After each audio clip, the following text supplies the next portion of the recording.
할렐루야. 이렇게 얼굴을 직접 뵙게 돼서 너무나 반갑습니다. 우리가 눈으로 양 옆에 계신 분들께 이렇게 인사해 볼까요? 주님 안에서 사랑합니다. 네, 감사합니다. 오늘은 사랑은 반품되지 않는다라는 제목의 말씀으로 함께 은혜를 나누고자 합니다. 인터넷에 올라온 이 세상에서 가장 슬픈 문자라는 글이 있어서 잠시 소개해 드리려고 합니다. 아마 읽어보신 분들도 있으실 텐데요. 내용은 이렇습니다. 오늘은 한 달 중 제일 기다려지는 용돈 받는 날. 그러나 오늘이 더욱더 기다려진 까닭은 수학여행 준비로 용돈을 좀 더 넉넉히 주시지 않을까 하는 기대 때문이었다. 하지만 나의 예상을 비웃기라도 하듯 내 손에 쥐어진 돈은 평소와 다를 바 없는 3만 원. 참고서도 사야 하고 학용품도 사야 하는데 3만 원 가지고 뭘 하라는 건지. 그리고 또 모레가 수학여행인데 나는 용돈을 적게 주는 엄마한테 화풀이를 하고 집을 나섰다. 수학여행인데 평소에 쓰던 가방 가져가기도 민망하고 신발도 새로 사고 싶었는데 내 기대는 산산조각이 나버렸다. 기대했던 내가 바보였다. 생각할수록 화가 났다. 교실에 도착했다. 내 속을 긁기라도 하듯 내 짝꿍이 용돈을 넉넉히 받았다며 친구들에게 자랑을 하고 있었다. 나 오늘 수학여행 때 가져갈 거 사러 가는데 같이 안 갈래? 한창 신나게 아이 쇼핑을 즐기고 있을 때 마침 엄마에게서 전화가 왔다. 나는 괜히 화가 나서 전화를 받지 않았다. 한 30분 후에 다시 벨이 울렸다. 엄마였다. 나는 핸드폰을 꺼버리고 배터리까지 빼버렸다. 그리고 신나게 돌아다녔다. 집으로 돌아오는데 아침에 있었던 일이 떠올랐다. 괜히 화를 낸 것 같다. 생각해보면 신발도 그렇게 낡은 것은 아니었고 가방은 옆집 언니에게서 빌릴 수도 있었던 것이었다. 집에 도착하면 제일 먼저 엄마에게 미안하다는 말부터 해야지. 집에 도착했다. 벨을 누르니 아무도 나오지 않았다. 아참, 엄마가 오늘 일 나가는 날이었지. 집으로 들어가자마자 습관대로 텔레비전을 켰다. 드라마가 나와야 할 시간에 뉴스가 나왔다. 뉴스 속보였다. 이게 웬일인가? 내가 자주 타는 대구 지하철에 불이 난 것이다. 어떤 남자가 지하철에 불을 냈다. 순식간에 불이 붙어 많은 사람들이 불타 죽었다는 내용의 기사가 나오고 있었다. 집에 도착했을 때부터 꽤 오랜 시간이 지났는데도 엄마는 아직 집에 도착하지 않았고 텔레비전에서는 지하철 참사에 대한 이야기가 계속해서 이어졌다. 갑자기 불안한 마음이 엄습해왔다. 엄마에게 전화를 걸었다. 통화 연결음만 이어지고 있었다. 몇 번을 다시 걸어봐도 마찬가지였다. 불안한 마음에 수화기를 내리고 꺼버렸던 이 핸드폰을 다시 켰다. 문자 5통이 와 있었다. 엄마가 보낸 문자도 2통이나 있었다. 엄마가 보낸 첫 번째 문자를 열었다. 용돈 넉넉히 못 줘서 미안해. 쇼핑센터 들렸다가 집으로 가는 중이야. 신발하고 가방 샀어. 나는 첫 번째 문자를 들여다보며 눈물을 흘렸다. 다시 정신을 차리고 두려운 마음으로 두 번째 문자를 열었다. 미안하다. 가방이랑 신발 못 전하겠어. 돈가스도 해주려고 했는데 미안. 내 딸아 사랑한다. 이 글은 지난 2003년도에 대구 지하철 참사 사건이 있었을 때 일어난 이 실화를 기록한 내용입니다. 이 딸은요, 엄마가 언제나 자기 곁에 있을 줄 알았습니다. 투정을 부리고 화를 내도 언제나 엄마가 내 옆에 있을 줄 알았습니다. 때론 엄마의 사랑을 의심하기도 했습니다. 하지만 문자를 열게 되었을 때에 알게 되었던 엄마의 그 마음은 진정한 사랑이었습니다. 마지막 엄마의 메시지도 내 딸아 사랑한다 아닙니까?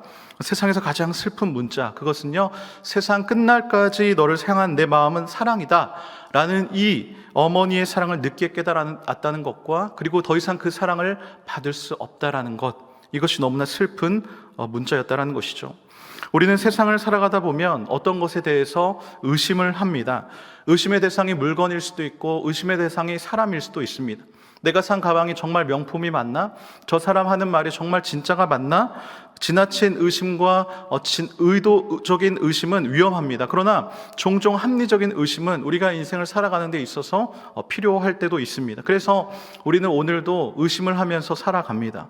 세상 모든 것들이 의심의 대상이 될 수가 있습니다. 그러나 우리가 절대로 의심하지 말아야 할 것이 있습니다. 바로 이 하나님의 사랑입니다.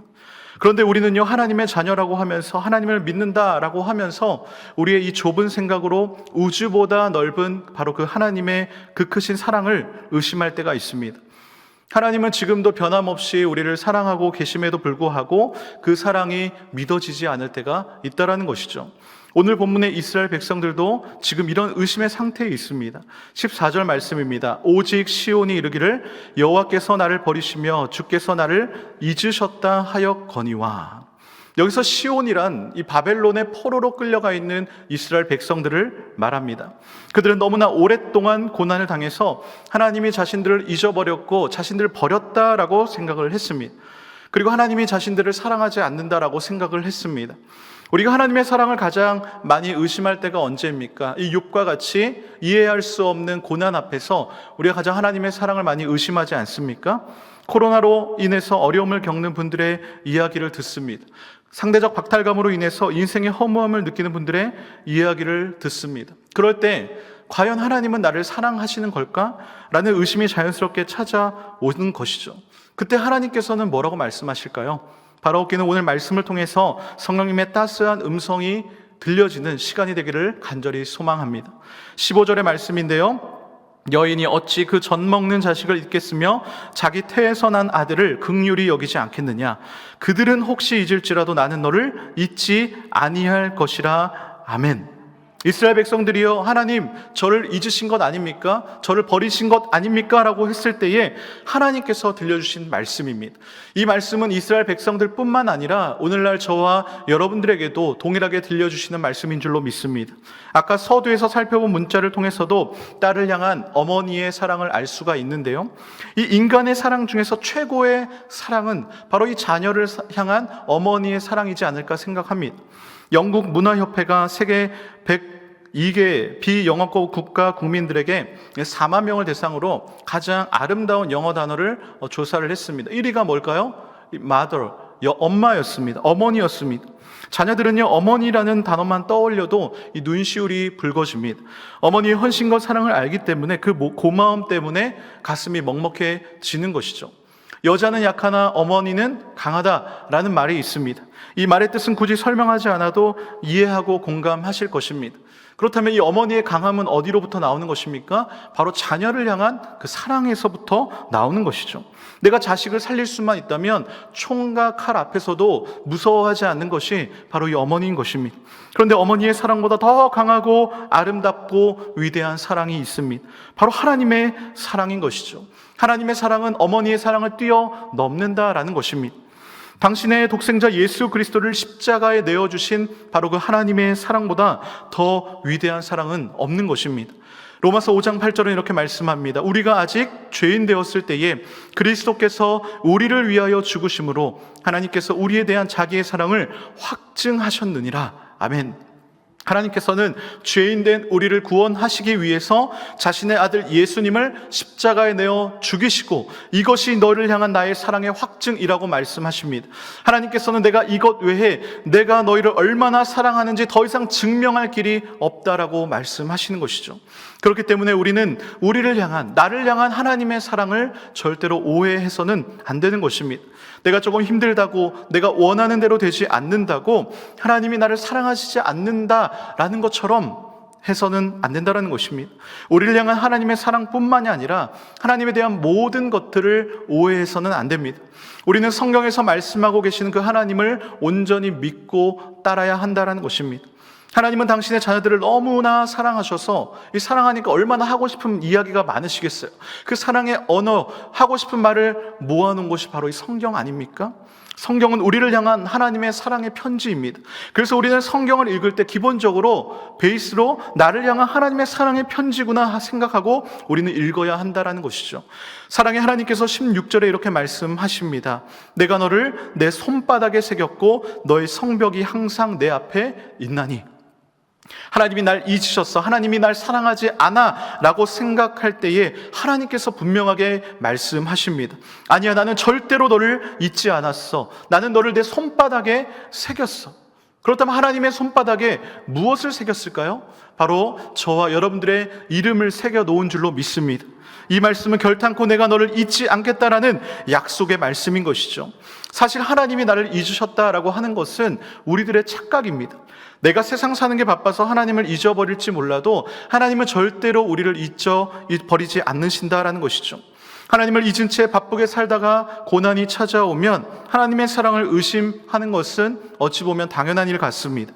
그러나 믿음의 사람은 다릅니다. 바로 고난을 통해서 나를 온전한 사람으로 만들고자 하시는 그 하나님의 사랑을 발견하는 것이죠. 고난을 하나님의 징계로 보는 것이 아니라 변장한 하나님의 축복으로 바라보는 것입니다. 그리고 약속의 말씀을 믿는 것입니다. 로마서 8장 38절 39절은 말씀합니다. 내가 확신하노니 사망이나 생명이나 천사들이나 권세자들이나 현재일이나 장래일이나 능력이나 높음이나 깊음이나 다른 어떤 피조물이라도 우리를 우리 주 그리스도 예수 안에 있는 하나님의 사랑에서 끊을 수 없느니라. 아멘.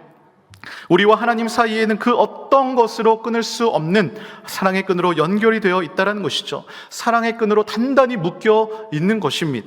오늘 본문 16절을 보십시오. 너의 성벽이 항상 내 앞에 있다라고 말하지 않습니까? 이스라엘 백성들이 바벨론의 포로로 잡혀 있을 때에 이스라엘 성벽은 지금 어떤 상태일까요? 완전히 망해서 폐허가 된 상태입니다. 나라가 망했는데 당연한 일이죠. 누가 봐도 그 상황만 보면 하나님이 떠난 것처럼 보입니다.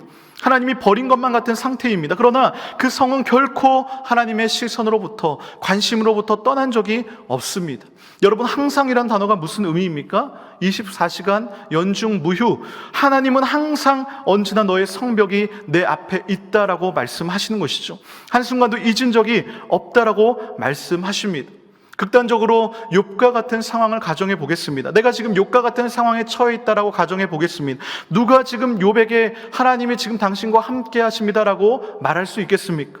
그의 아내도 차라리 하나님을 저주하고 죽으라고 이야기까지 하지 않습니까? 옆에서 보기에도 하나님이 당신을 떠난 것만 같다라는 것입니다. 하나님을 오해한 것이죠. 단 한순간도 하나님은요, 욥을 잊어버려 본 적이 없습니다. 사랑하는 성도 여러분, 하나님이 지금 나를 떠나시고 하나님이 나를 잊으셨다라는 의심이 들고 계십니까? 하나님이 잘 안 되고 아니 하는 일이 아예 망해버리고 기도의 응답은 늦어지고 내가 생각하기에도 참 내가 하나님 앞에서 지은 죄들이 너무 많아서 하나님은 나 같은 거 사랑하시지 않을 거야 라는 그런 생각, 하나님의 사랑을 의심하지는 않으십니까? 인터넷 서핑을 하다가 흥미로운 이미지 하나를 보았는데요, 이런 그림 보신 적 있으십니까? 관계도 반품이 됩니다 라고 적혀 있는데요, 저기 보면 글씨가 작아서 잘 안 보일 수도 있는데 이 반품 접수처에서 있는 점원 같은 분이 이렇게 얘기를 합니다. 엉킨 관계, 아픈 관계, 짜증나는 관계 모두 반품하세요. 이 반품이라는 게 무엇입니까? 우리가 보통 물건을 구매하고 그 물건에 하자가 있다든지 아니면 그 물건이 디자인이나 색상 등이 마음에 들지 않을 때에 내가 생각했던 것과 다른 경우에 이 구매한 곳에 반품하지 않습니까? 그런데 이 인간관계의 반품이라는 단어를 사용한 것이 너무나 신선하였습니다. 그러면서 오늘 설교의 주제인 사랑에 제가 한번 대입을 해보았습니다. 그런데 제가 내린 결론은 무엇이냐? 다른 모든 것들은 반품이 되어도 사랑은 반품되지 않는다는 것입니다. 여기서 말하는 사랑이란 너무나 쉽게 이성을 만나고 헤어지는 인스턴트식 사랑을 말하는 것이 아닙니다. 머리로 하는 사랑이 아니라 가슴으로 하는 사랑을 말을 하는 것이죠. 가슴으로 하는 사랑은요, 사람을 감동시킵니다. 가슴으로 하는 사랑은요, 놀라운 위대한 힘을 가지고 있습니다. 창세기 29장에 보면 야곱이 외삼촌 라반을 만나게 되고 외삼촌 집에서 함께 거주하게 됩니다. 함께 지난 지 한 달이 지나니까 라반이 야곱을 불러서 이렇게 얘기를 합니다. 내가 비록 내 조카지만 어찌 그저 내 일을 그냥 하겠느냐? 내 품삯을 어떻게 할지 내게 말을 하라. 그러니까 품삯을 좀 주면서 일을 시키겠다라는 것이죠. 이 이야기를 듣고 야곱이 라헬을 사랑했기에 이렇게 대답을 합니다. 내가 외삼촌의 작은 딸 라헬을 사랑하기 때문에 내가 라헬을 위해서 외삼촌에게 7년을 섬기겠습니다. 당신은요, 남자가 결혼하기 위해서는 이 결혼 지참금이라고 하죠. 이 돈이나 어떤 것들을 좀 가지고 가야 했습니다. 그리고 여자를 데리고 와야 했습니다. 야곱은 결혼 지참금 대신에 이 7년 동안 내가 라반을 섬기겠다라고 말을 하는 것입니다. 계약은 성사되었고 야곱이 라헬을 아내로 얻기 위해서 7년을 일을 합니다. 그리고 그의 일한 모습을 성경은 이렇게 표현하고 있습니다. 창세기 29장 20절인데요. 야곱이 라헬을 위하여 7년 동안 라반을 섬겼으나 그를 사랑하는 까닭에 7년을 며칠같이 여겼더라. 여러분, 7년이면 중학교 입학한 아이가 대학교 1학년 과정을 마칠 기간입니다. 군대가 2년이라고 가정하면 군대를 3번 다녀오고 1년을 더 복무해야 하는 그런 엄청난 기간입니다. 결국 짧은 시간이 아니죠. 그런데 7년을 며칠같이 여겼다. 이게 놀라운 사랑의 힘 아닐까요? 사실 야곱은요, 굉장히 이기적인 사람이었습니다. 사람은 누구나 자기를 먼저 생각하는 이기적인 본능을 다 가지고 있습니다. 그런데 야곱은 그 누구보다도 이기적인 사람이었습니다. 근데 누구를 위해 헌신한다, 희생한다, 잘 매칭이 되지 않는 인물입니다. 그런데 사랑이 그를 변화시킨 것입니다. 아시다시피 야곱은요, 라반에게 속습니다. 그리고 7년을 더 일을 하게 됩니다. 결론적으로 무려 14년 동안 라헬을 향한 그 사랑의 힘으로 라반을 섬긴 것입니다. 이처럼 아무리 이기적인 인간이라고 할지라도 사랑하면 달라지는 것이죠. 진짜 사랑하면 야곱처럼 되는 것입니다. 그런데 여러분, 인간의 사랑도 이렇게 사람을 변화시킨다면 하나님의 사랑은 어떨까요? 하나님의 사랑은요, 끈질긴 사랑입니다. 포기를 모르는 사랑입니다. 하나님의 사랑은 오래 참으시는 사랑입니다. 사람들이 아무리 배신하고 배반해도 하나님은 끝까지 기다려주시는 사랑인 것이죠. 그래서 하나님의 사랑은요, 위대한 것입니다. 에베소서 2장 4절과 5절은 이렇게 말씀을 합니다. 긍휼이 풍성하신 하나님이 우리를 사랑하신 그 큰 사랑을 인하여 허물로 죽은 우리를 그리스도와 함께 살리셨고 너희는 은혜로 구원을 받은 것이라. 아멘. 4절에서 하나님이 우리를 사랑하신 그 사랑이 큰 사랑이라고 표현을 합니다. 영어 성경으로 보면 great라고 표현을 합니다. great love, 위대한 사랑이라는 것이죠. 본질상 진노의 자녀였습니다. 허물과 죄로 인해서 죽을 수밖에 없는 자녀였습니다. 그런데 우리를 하나님의 위대한 사랑으로 다시 살리셨습니다. 이 위대한 하나님의 사랑은요, 반품되지 않습니다. 반품할 수도 없고 반품돼서도 안 되는 것입니다. 하나님의 사랑은 완전하기 때문인 것입니다. 결함이 없습니다. 우리는 모두 완전하신 그 하나님의 사랑을 받은 사람들입니다. 이렇게 하나님이 우리를 끈질게 사랑해 주셨다면 우리도 포기하지 않고 하나님을 사랑해야 되지 않겠습니까? 하나님의 사랑을 쉽게 반품하시겠습니까? 어떤 상황에서도 하나님을 향한 그 사랑은 포기해서는 안 되는 것입니다. 하나님의 사랑을 경험한 사람은요, 반드시 변화되게 되어 있습니다. 우리가 하나님의 사랑을 받아도 변화가 되지만 내가 하나님을 사랑해도 변화가 됩니다. 사랑하는 대상에게 모든 초점이 맞춰지기 때문인 것이죠. 우리는요, 하나님을 위해서 뭔가 하려고 애쓰는 경우가 많습니다. 그런데 하나님을 위해서 우리가 무엇을 하느냐가 먼저가 아니라 내가 하나님을 먼저 사랑하는 것이 먼저인 것입니다. 왜일까요? 사랑하면 그렇게 하게 되어 있는 것이죠. 하지 말라고 해도 하는 것입니다. 우리가 주님을 사랑하는 만큼 우리는 주님을 닮아가게 되어 있는 것입니다. 마음에 남는 아름다운 사랑이란 글이 있습니다. 제가 읽어드리겠습니다. 사랑할 적엔 누구나 바보가 된다고 합니다. 사랑하면 그 사람밖에 아무것도 생각할 수 없기 때문인 것이죠. 사랑하면 누구나 장님이 된다고 합니다. 왜일까요? 그 사람밖에 보이지 않기 때문인 것입니다. 사랑할 적엔 누구나 귀머거리가 된다고 합니다. 그 사람 목소리 외에는 아무 소리도 들을 수 없기 때문입니다. 사랑할 적엔요, 벙어리가 된다고 합니다. 그 사람 이야기만 들어도 너무나 좋아서 말할 틈이 없기 때문인 것이죠. 사랑할 적엔 누구나 시인이 된다고 합니다. 언제나 가슴 속에 아름다운 사연으로 가득하기 때문입니다. 사랑할 적엔요, 누구나 욕심쟁이가 된다고 합니다. 단 한 사람, 그 사람을 소유하고 싶기 때문인 것이죠. 사랑을 해보신 분들이라면 아마 이 말에 동의가 되실 것입니다. 사랑을 하면 사랑하는 사람을 위해서 내가 예전에 내 모습이 아니라 내 안에 이런 모습도 있었나 놀랄 정도로 모습이 나오게 되는 것이죠. 담대해지고 겸손해지고 내가 그 사람을 위해서 무엇이든지 다 해줄 수 있을 것만 같은 엄청난 능력이 나오게 되는 것입니다. 사랑하는 성도 여러분, 변화는요, 힘으로 되는 것이 아니라 사랑으로 됨을 믿으시기를 바랍니다. 예수 그리스도의 사랑이 사람을 변화시키고 세상을 변화시키는 것입니다. 그래서 우리는 무엇보다도 하나님을 사랑해야 합니다. 사랑하면요, 뭐든지 다 할 수 있습니다. 사랑하면 주님 닮은 모습으로 변화될 수 있습니다. 모든 왕성의 성도님들이 하나님을 사랑하심으로 말미암아 이 위대한 하나님의 사랑의 힘을 경험하시기를 간절히 소망합니다. 다시 본문으로 돌아가서 17절에서부터는요, 시온의 구체적인 회복에 대해 말씀을 하고 있습니다. 시온을 황폐하게 하던 대적들이 다 떠나간다라고 이야기를 합니다. 그러면서 18절에서는요, 내 눈을 들어 사방을 보라, 그들이 다 모여 내게로 오느니라 라고 말씀을 합니다. 사람이 살지 못했던 황폐해진 예루살렘이었는데 이제는 땅이 너무나 좁을 만큼 사방에서 모여왔다라는 것입니다. 그들이 다 모여서 내게로 오느니라 라는 이 표현은요, 예언적 완료형을 사용합니다. 이 예언적 완료형 시제는요, 아직 이루어지지는 않았지만 이미 이루어진 것처럼 확실하게 표현될 때 쓰는 시제입니다. 즉 이미 그들이 왔다라는 거예요. 이제 이에 시온이 환호를 합니다. 오늘의 마지막 21절 말씀이죠. 표준 세번역으로 제가 한번 읽어드리겠습니다. 그때 너는 마음속으로 이르기를 누가 나에게 이 아이들을 낳아주었는가? 나는 자식을 잃고 더 낳을 수도 없었는데 포로가 되어 버림을 받았는데 누가 이 아이들을 키워주었는가? 나 홀로 남지 않았던가? 도대체 이 아이들은 다 어디에서 왔는가 할 것이다. 예루살렘은 망했습니다. 그런데 지금 땅이 좁을 정도로 아이들이 넘치게 된 이 현상은 도대체 어떻게 된 일입니까? 도저히 있을 수 없는 일이 일어난 것에 대한 놀라움인 것이죠. 누가 이 아이들을 낳았고 누가 이 아이들을 양육한 것입니까? 바로 하나님이십니다. 이것이 궁극적으로 우리를 향하신 하나님의 위대한 사랑인 줄로 믿습니다. 우리가 신앙생활을 하다 보면요, 때론 하나님이 이해되지 않을 때가 있습니다. 고난 가운데에 내가 정말 목 놓아 울며 불며 하나님을 찾아도 하나님이 대답하지 않으실 때가 있습니다.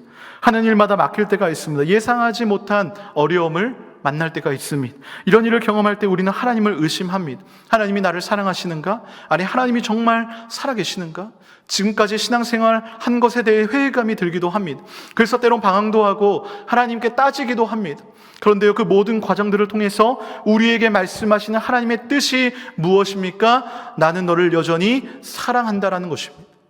이 음성을 들을 때에, 이 사실을 깨달을 때에, 지나온 모든 일들을 되돌아보았을 때에 바로 오늘 읽은 21절의 놀라운 고백을 여러분들 마음속으로 하시게 될 줄로 믿습니다.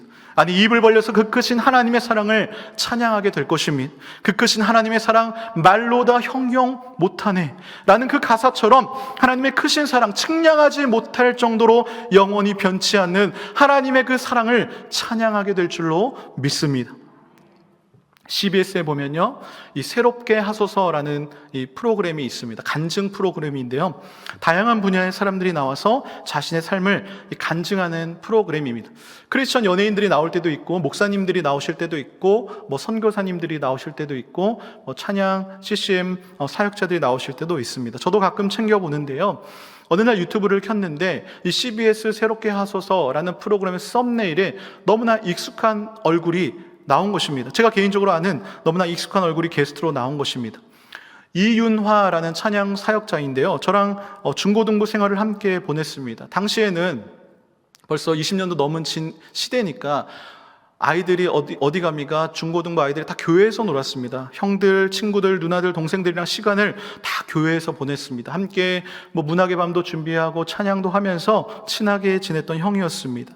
그래서 성인이 되면서 저는 아버지를 따라 교회를 옮기게 되었고 자연스럽게 이제 연락은 끊겼습니다. 시간이 흘러서 찬양 사역자가 되었다라는 소식은 듣게 되었습니다. 2000년도에 강변 가요제에서 동상을 수상하면서 원래는 가수의 꿈을 키웠습니다. 그런데 어느 날 보니까 찬양 사역자가 되었다고 하더라고요. 2017년 대한민국 복음성가제에서 대상을 받기도 했습니다. 그렇게 잊고 지내다가 이 설교를 준비하면서 새롭게 하소서 프로그램을 통해서 이 최근의 소식을 접하게 된 것입니다. 너무나 반가웠습니다. 벌써 20년도 지난 그 시절의 추억들이 새록새록 떠올랐습니다. 그때는 함께 어울리면서 어린 마음에 이 얼굴도 굉장히 잘생기고 그리고 또 노래도 굉장히 잘 부르는 그 형이 굉장히 부러웠습니다. 그리고 가정도요 굉장히 부유한 줄 알았습니다. 그런데 이번 간증을 통해서 듣고 보니까 아니었더라고요. 정반대였습니다. 초등학교 4학년 11살 때 부모님이 이혼을 하시고 그때부터 쭉 조부모님 밑에서 자랐습니다. 그래서 어머니에 대한 기억이 11살 때까지밖에 없는 거예요. 지금은 10년 넘게 일본에서 찬양 사역자로서 선교사로서 선교를 하고 있습니다. 이 일본이라는 나라가 선교하기 쉽지 않은 나라입니다. 그런데 또 일본 사람들이 한번 복음을 접하게 되면 굉장히 또 헌신적으로 일하는 또 그런 케이스를 많이 가지고 있습니다. 나름 일본에서 10년 동안 사역하면서 복음을 전해서 사역자가 된 사람들도 있고 여러모로 사역의 열매를 맺고 있었습니다. 일본 사역 3년 차일 때 일어났던 일입니다. 그날도 늘 해오던 것처럼 이제 일본에서 크리스마스 콘서트를 준비를 하고 있었습니다. 막 이제 전도하기 위해서 전단지도 막 붙여놓고 이제 콘서트를 하는데 한창 콘서트를 하는데 굉장히 얼굴이 나짖는 중년의 여성 한 분이 앉아 있더라는 것입니다. 처음에는 어디서 많이 뵌 분 같은데 라고 생각을 했습니다. 전에 콘서트에서 만났던 분인가? 어디서 많이 본 분 같은데 라면서 찬양을 하는데, 이 11살 때 헤어지고 단 한 번도 만나지 못했던 이 어머니의 얼굴이 점점 선명하게 나타나는 것입니다. 이 주름진 어머니의 얼굴이 옛날에 알고 있던 이 얼굴로 점점 변해가면서 그분이 어머니인 것을 알게 됩니다. 그러면서 찬양하면서 생각을 하는 것이죠. 도대체 이 어머니가 왜 이 자리에 지금 여기 계신 것이? 라는 생각과 동시에 울컥해집니다. 그리고 이내 눈물이 쏟아집니다. 그리고 어머니도 동시에 울컥하면서 눈물이 쏟아지고 그 콘서트장 안에 있는 사람들이 이 상황을 파악하고 다 울기 시작합니다. 그래서 정말 그 콘서트 눈물의 울음 바다가 된 것이죠. 콘서트가 끝나고 어머니와 이야기를 나눕니다. 아들은 어머니의 손을 잡고 어머니 도대체 어떻게 여기 계신 거예요? 라고 묻습니다. 어머니는 연심 미안하다며 용서를 구합니다. 그리고 그동안 너무 보고 싶었다라는 말만 반복을 합니다. 아들은 어머니를 껴안은 채 자초지종을 이제 듣습니다. 어머니는요, 아들이 초등학교 4학년 때에 남편과 헤어진 후에 남편으로부터 받은 상처가 너무나 커서 그냥 무작정 일본으로 떠난 것입니다. 일본에서 한식당을 운영하면서 살아왔습니다. 그러던 어느 날 아들 얼굴이 있는 전도하기 위해 붙여놓은 그 콘서트 전단지를 보게 됩니다.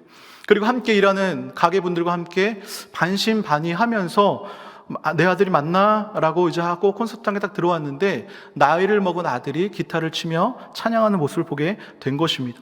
콘서트가 끝나고 어머니 집에 가서 어머니와 그동안 나누지 못했던 이야기를 나누고 어머니가 해주시는 밥도 먹고 그렇게 무려 20년 만에 어머니와 시간을 보내게 됩니다. 정말 무슨 영화나 드라마에 나올 법한 스토리 아닙니까? 20년 만에 만난 어머니와 아들. 당시에 이 아들은 하나님께 더 이상 나는 바랄 것이 없다라고 고백했다고 합니다. 얼마나 좋았을까요? 얼마나 기뻤을까요? 20년 동안 얼마나 엄마라는 단어를 부르고 싶었을까요? 저는 이 간증을 들으면서 20년 만에 어머니와 아들을 만나게 하신 그 하나님의 놀라운 일하심을 찬양하며 감사했습니다. 그런데요, 그 뒤에 이어진 이야기는 너무나 안타깝고 받아들이기 힘든 내용이었습니다. 그렇게 20년 만에 어머니를 만나고 이제 어머니가 일본에 있는 가게를 다 정리를 하고 한국에 돌아와서 이 형의 동생이 있는데 동생과 같이 이제 다시 가게를 시작했습니다. 이젠 사랑하는 아들, 가족과 제2의 인생을 시작하게 된 것입니다. 그리고 한국에서 이제 더 바랄 것도 없다. 이 아들은 한국과 일본을 오가면서 열심히 또 선교를 합니다. 그런데 어느 날 어머니에게 전화가 왔습니다. 한국에 오면 밥 해주겠다며 꼭 가게에 들르라는 것입니다. 그래서 집에 갔는데 어머니 안색이 너무나 안 좋은 거예요. 어머니 어디가 좀 안 좋으세요? 그 어머니가 대답을 합니다. 옆구리가 며칠 전부터 계속 아픈 것 같아. 병원에 한번 가봐야겠다 라고 대답을 합니다. 그리고 며칠 후에 병원에 다녀오고 어머니로부터 연락이 옵니다. 아들에게 놀라지 말라고 말씀하시면서 이렇게 이야기합니다. 췌장암 말기 판정을 받았다라는 것입니다. 그렇게 20년 만에 만난 어머니를 하나님께서는 2년 만에 데리고 가십니다. 한번 생각해 보십시오. 1년도 아니고 2년도 아니고 무려 20년 만에 만난 그 어머니와 다시 만나기까지 그 20년이란 시간이 걸렸습니다. 하나님, 어머니만 만나게 해주신다면 정말 저는 더 바랄 것도 없다라면서 20년 동안 기도해왔던 그 기도의 제목이 기적처럼, 드라마처럼 이루어졌습니다. 그리고 다시 제2의 인생을 어머니와 살아갑니다. 그런데 2년 만에 췌장암 말기라니요. 만약 여러분이 이런 상황에 처했다면 하나님이 나를 사랑하신다라고 고백할 수 있을까요? 쉽지 않을 것입니다. 그 누가 위로의 말을 건네도, 아니 위로의 말조차 건네지 못할 정도로 말이 안 되는 상황 아닙니까? 그런데 차분히 이어진 담담한 또 간증의 고백이 다시 한 번 더 큰 은혜로 다가온 것입니다. 장례를 마치고 고속버스를 타고 이제 공항으로 쭉 돌아가는데 그 버스 안의 분위기가 어떻겠습니까? 공기가 어떨까요? 쫙 가라앉아 있고 너무나 무거운 것입니다. 그래서 창밖을 쫙 보는데 마침 4월이었습니다. 창밖을 보니까 이 벚꽃들이 너무나 야속하게 흐드러 펴져 있는 것입니다. 너무나 아름다운 거예요. 이 버스 안의 상황과 밖의 세상의 상황이 너무나 극명하게 대조가 되는 것입니다. 눈을 감고 잠시 생각에 잠깁니다. 그리고 떠오른 가사를 적기 시작합니다. 그리고 노래로 만들었는데요, 제목은 이 땅은 이라는 찬양입니다. 한번 가사를 잘 생각하며 들어보시기를 바랍니다.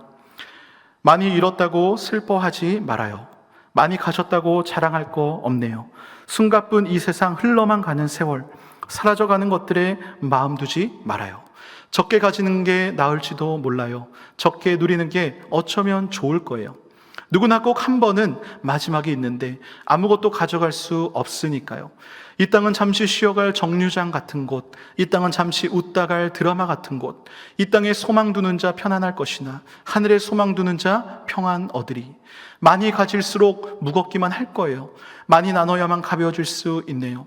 누구나 꼭 한 번은 마지막이 있는데 아무것도 가져갈 수 없으니까요. 이 땅은 잠시 지나갈 계절과 같은 것, 이 땅은 잠시 울다 갈 소나기 같은 것, 이 땅에 생명 두는 자 썩어질 것이나 하늘에 생명 두는 자 구원 얻으리. 영원한 그 나라 서러움을 닦아줄 아름다운 약속의 땅에 마음 두며 살아요. 이 노래 가사를 적으면서 이렇게 생각을 했다고 합니다. 그래, 맞아. 이 땅은 이런 곳이지. 그래, 이 땅에 마음 두지 말고 내가 살아있는 동안 나처럼 이런 말도 안 되는 상실의 아픔을 겪은 사람들을 위해서 내가 찬양하며 살아가야겠다. 그리고 간증의 마무리에서 누구나 인생에서 광야를 지나가는데 하나님께서는 각자마다 다르게 고난을 통해서 분명한 계획을 가지고 계시다라는 것을 내가 이제 확실하게 이야기할 수 있습니다 라며 간증을 마칩니다.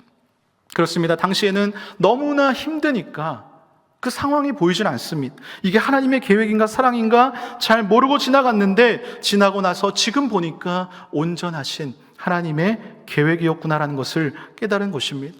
광야를 지나며 하나님의 온전하신 계획과 그 사랑을 깨달은 것입니다. 사랑하는 성도 여러분, 하나님은요 사랑이십니다. 예수님이 부활하신 후에 물고기 잡으러 나간 제자들을 찾아오십니다. 밤새 한 마리도 생선을 잡지 못하고 있던 제자들에게 그물 한번 오른쪽에 던져봐. 그물이 찢어질 정도로 많은 물고기를 잡게 하십니다. 그리고 아무 말도 하지 않으시고 생선과 떡을 구워 제자들과 아침 식사를 합니다. 그 무거운 침묵의 상황 가운데에 갑자기 베드로에게 물으십니다. 요한의 아들 시몬아, 내가 이 사람들보다 나를 더 사랑하느냐? 지금 베드로가 어떤 입장입니까? 본인 입으로 주님을 3번 부인한 상황입니다.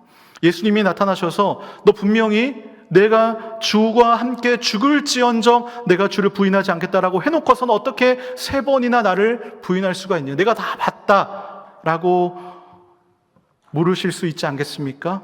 베드로가 얼마나 당황했을까요?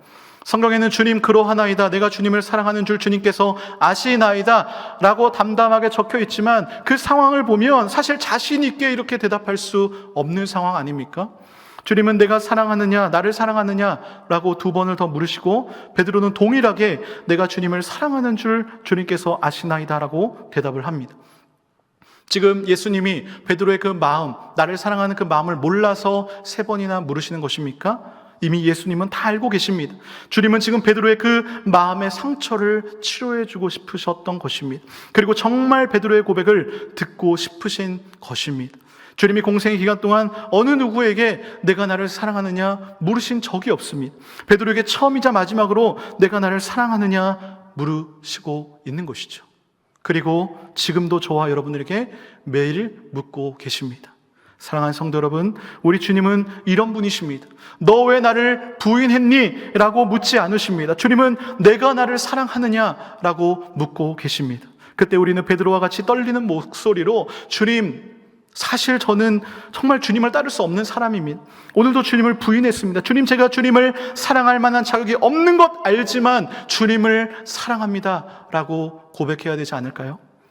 코로나 팬데믹으로 모두가 힘든 상황입니다. 그러나 우리를 향한 이 하나님의 사랑을 꼭 기억하셨으면 좋겠습니다. 우리를 향한 하나님의 마음은요 사랑이다라는 것을 알고 있다면, 잊지 않는다면 우리는 낙심하지 않을 수 있습니다. 하나님은 우리를 사랑하시기 때문에 우리에게 관심을 가지고 계십니다. 우리가 어떤 생각을 하는지, 우리가 어떻게 살아가는지, 우리가 무슨 기도를 하는지 관심을 가지고 계십니다. 중요한 것은요, 우리가 하나님의 사랑을 확신하면서 그 사랑에 감격하며 감사하며 살아가는 것입니다. 누군가 나를 사랑해주고 힘이 되어주는 것만 사랑해주시고 누군가 나를 지지해주고 있다라는 그 사실만큼 내가 힘이 되는 일이 없는 것 아닙니까? 내가 용기가 생기는 것입니다. 하나님이 여전히 나를 사랑해 주시고 나를 보호해 주시고 나의 조력자가 되심을 확신하면서 살아갈 수 있는 모든 왕성의 성도님들이 되시기를 주님의 이름으로 축원합니다. 이 시간 찬양하기를 원하는데요. 사랑은요, 말씀드렸듯이 마음으로 하는 것입니다.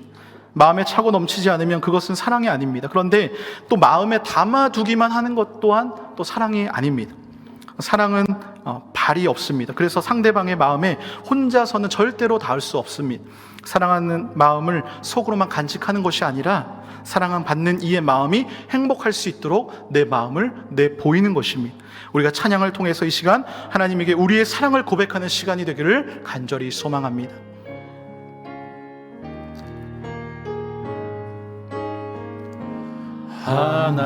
하나님의 사랑을 사모하는 자, 하나님의 평안을 바라보는 자, 너의 모든 것 창조하신 우리 주님이 너를 얼마나 사랑하시는지 하나님께 찬양과 경배하는 자, 하나님의 선하심을 닮아가는 자, 너의 모든 것 창조하신 우리 주님이 너를 찬양 삼으셨네. 하나님 사랑의 눈으로, 하나님 사랑의 눈으로 너를 어느 때나 바라보시고, 하나님인 자 귀로서 언제나 너에게 기울이시니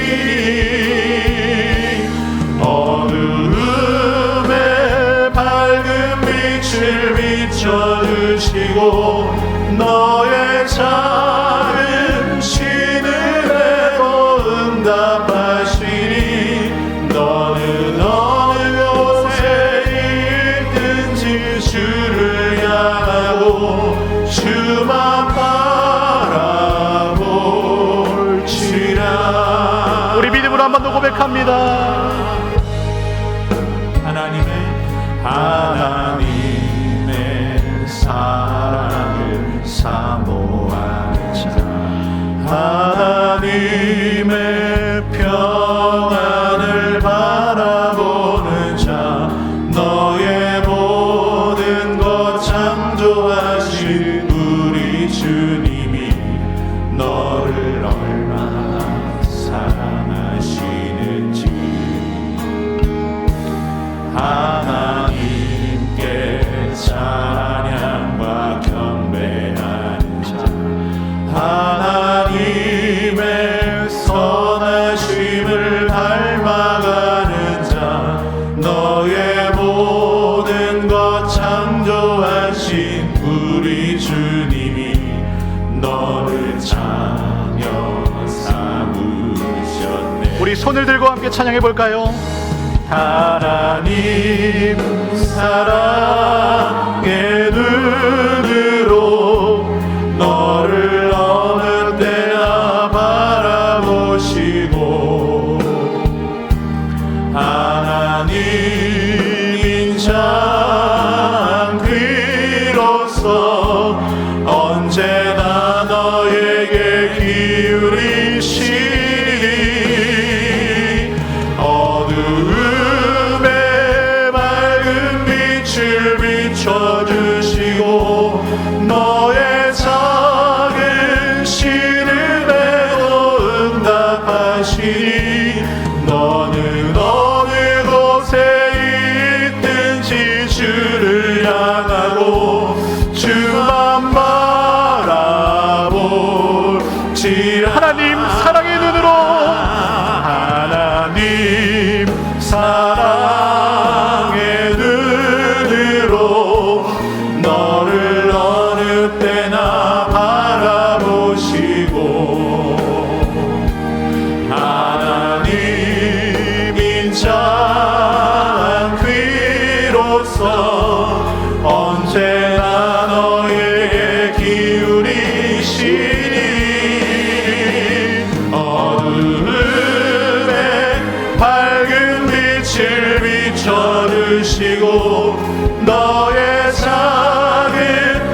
그렇습니다. 하나님, 우리가 하나님의 사랑을 사모합니다.